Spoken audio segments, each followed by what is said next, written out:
Well, hello, folks out there in YouTube land. Got a big show lined up for you. Let's get right on into it. All right. Screen pull-up time. I'm not in the best of moods right now. This week's not been fun. Get over here out of the way.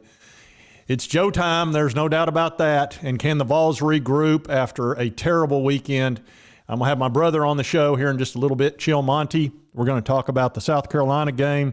We're going to talk about the defense, Joe Milton, Hendon Hooker, and can this team regroup and go and win what should be a very winnable game? So we're going to get into all that stuff.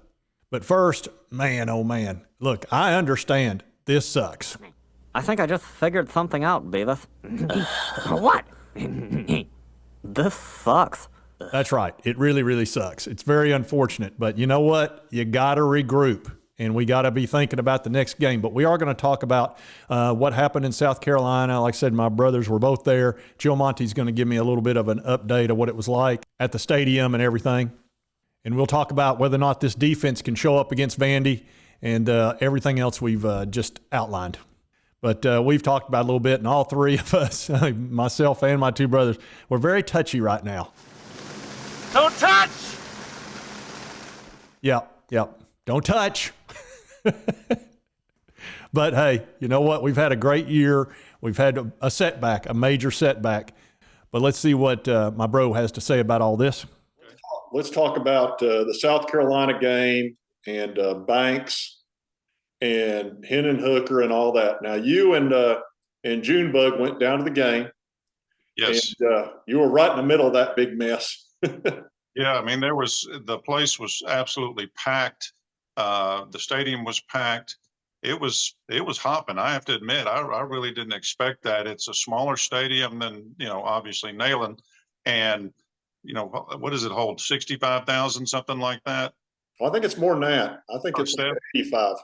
Is Don't it they have more than that? I don't remember, but it was absolutely packed. They were jacked, and from the start, the fans were really in it. There was a ton of people there tailgating. We went down and tailgated. In one section, there was South Carolina people everywhere, of course, but they were just celebrating, and they were loud. They had the light show going. They had the fireworks going, and that crowd was a big part of that game. As you know, and you've already talked about, the defense just did not show up at all. With the rumors about Banks and Hooker and Milton, I mean, who knows? I mean, it'll come out eventually what all happened. That answered a lot of questions, though, as to why it looked like they were just so out of sorts. Yeah, it's by far the worst game they've had. How loud was the crowd down there during the game? It was doggone loud. I mean, it was nowhere near Neyland, but look, I've stated, after the Alabama game, when I got home that night and I was sitting in bed reading, I was like, what is that noise? Did I leave something on? And it was my ears were ringing from the noise. That hadn't happened since I went to like an REO Speedwagon concert back in the 80s. It was crazy there, but I mean, it was loud. It was very loud. So not as loud as Neyland, but very loud. No, and it's a little bit more open stadium than Neyland too, so that probably played a part. But we had 100,000 people going nuts against Alabama, and if you're under that overhang and you're in a bowl, I mean, it was like you were next to the speakers at a heavy metal concert. How many volunteer fans do you think were down there? We had quite a few. Now we were in the Tennessee section there, so we were surrounded by Tennessee fans. And actually, we were just behind and to the right of the band. So we're right there here in Rocky Top and all that.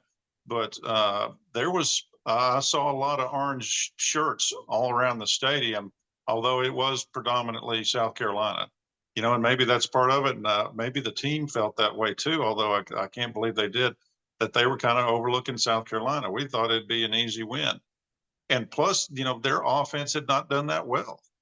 No, their offense had been a dog all year, and we made Radler look like a Heisman winner. Well, we did that with the guy against Florida too. I know, at Florida, and also we've made a lot of quarterbacks look really good. Look, the reality is we've been doing it with a lot of duct tape and mirrors in that secondary all year, and There's we've no been getting question. lit up. There's no question. And although our defensive line has done really well against the run all year, our linebacker play, it's been good, sometimes not so good. We struggle to get pressure on the quarterback. We got no pressure on this quarterback at all Saturday. And the defensive backs, I mean, they'd have trouble guarding me, seems like sometimes. And I'm the slowest man alive. It's really hard to even imagine how bad they played. I mean, they scored every time they touched the ball, but one time they scored a touchdown. It was like 9 out of 10 times. It was like, you got to be kidding. This is insane. I know it. It was nuts. We never stopped them once. And you have to wonder, with Banks out there who, maybe he makes a play on 3rd and 7 a couple of times, or 3rd and 20 when they converted. On 3rd down, it didn't matter if it was 3rd and 1 or 3rd and 50. They were going to convert. And, if he's in there, maybe he makes a few plays and we get the ball back and we score some more points and they score less points. And who knows? I don't think it would have made a difference in winning the game, but it could have made a big difference in the score. Yeah. Banks is our best linebacker, it appears to me. And I think he might be the psychological leader back there. He's kind of the dog that really gets them fired up, and he hits people so hard. And the defense might have been a little bit upset about him not being there. There might be some truth to that. People have speculated that the defense kind of phoned it in because they're in protest to that, which I hope to goodness that's not true, because you're just screwing yourself over. Yeah. Oh, yeah. Yeah. It's one of those that, like I said, over time it'll probably come out. And here's the thing: it's the type of thing that happens with football teams all the time. I mean, just constantly there are guys being disciplined for this, that, and the other. It's just the timing of it was so bad, and the two individuals involved. Obviously the clear leader of the team and Hendon Hooker, and then you've got kind of the leader of the defense. So it was the two worst guys to have this happen at the worst possible time. Which I can't believe this was the same team that beat Alabama and LSU on the road. Well, they beat LSU on the road, Alabama at home, but I mean, or Alabama at home, but those are good teams, better than South Carolina. I don't think anybody would argue that South Carolina is as good as LSU or Alabama. Oh, it's not even close. Yeah. So and they come in and we go there and they beat the living, what out of us. I mean, and they're certainly not Georgia.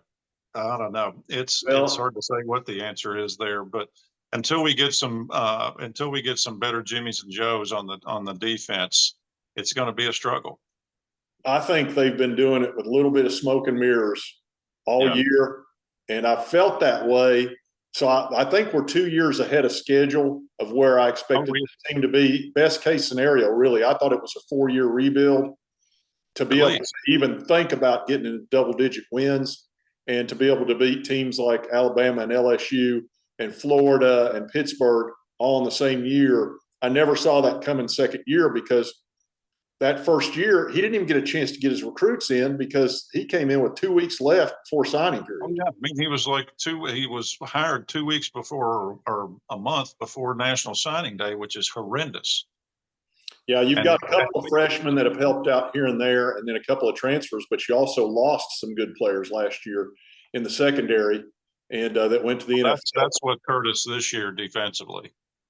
Yeah, we lost some better coverage guys in the defensive backfield, and you got to have that. I mean, it's a different era now. Defense does not win championships, but a bad defense can lose you a championship.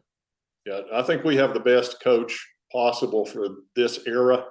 Oh yeah, it's amazing that there are some people who are angry that we're probably going to win 10 games when I would have been happy with 7, and I thought 8 was really our total ceiling. Yeah, I had us at 9-3, and that was optimistic. Yeah, let's talk about Vandy for a minute. We got Vandy coming up Saturday. We don't have our starting quarterback. We've got Joe Milton coming in, who he can make every throw. He can run the ball. He's strong as a horse, but is he going to overthrow people when they're open? That's always been the big concern. We saw him do that once against South Carolina. He had a guy open in the end zone. He overthrew him. But, we've also seen him in mop-up duty look amazing. He looks like he's better than last year for sure. The question is, can he be consistent? Yeah, I think the knock on him has always been when the pressure's really on, he doesn't perform as well. And we'll see with him. This is his offense. It's Oh yeah, it's his team. Yeah, basically, you can bench him, but I don't know. The next player up has probably never seen the field, and he's got a real opportunity to shine here. I hope that's how it works out. Vanderbilt's coming in pretty hot. They're kind of peaking right now, so we're going to their stadium, although that stadium is like a small college stadium. But yeah, half the people in the crowd will be Tennessee fans. Yeah, that's going to be almost a home game. So we'll see. Hopefully we take care of business, and then it looks like probably most, and I heard talking today on one of the sports talk shows, we're looking at either Orange Bowl or Cotton Bowl if we go to 10 wins. Yeah. I mean, we're going to get a good bowl game. I think, win this game, we'll get a good bowl game. Yeah, and I wouldn't mind to go down to Miami where it's warm, or even to Dallas to watch a bowl game. So, yeah, we'll see how this plays out. It's a lot on the line now, but boy, like I said, everybody's disappointed with everything that happened. I got robbed by a sweet old lady on a motorized cart. I didn't even see it coming. Still a very good season, an incredibly fun season. I was sitting here thinking about all the big wins, that Alabama win, the LSU win, Pittsburgh, Florida. I mean, we've gotten some monkeys off our back. All right, folks. Well, just wanted to start working on my Zoom with my bros, and I'll start having him and Junebug on a fairly regular basis. They live and die for the Vols and watch it all the time, and they know as much or more as I do when it comes to the Vols and love to talk about it. So I'm going to have them on from time to time.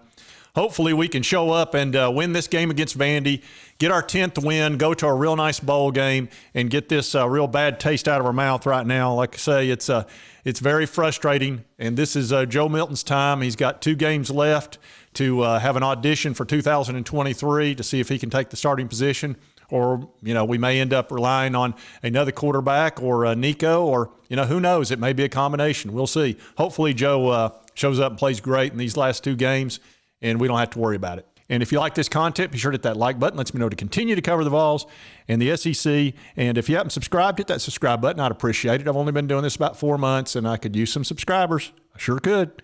It's free and it's easy. And we'll see you next time on Sports Talk Jay.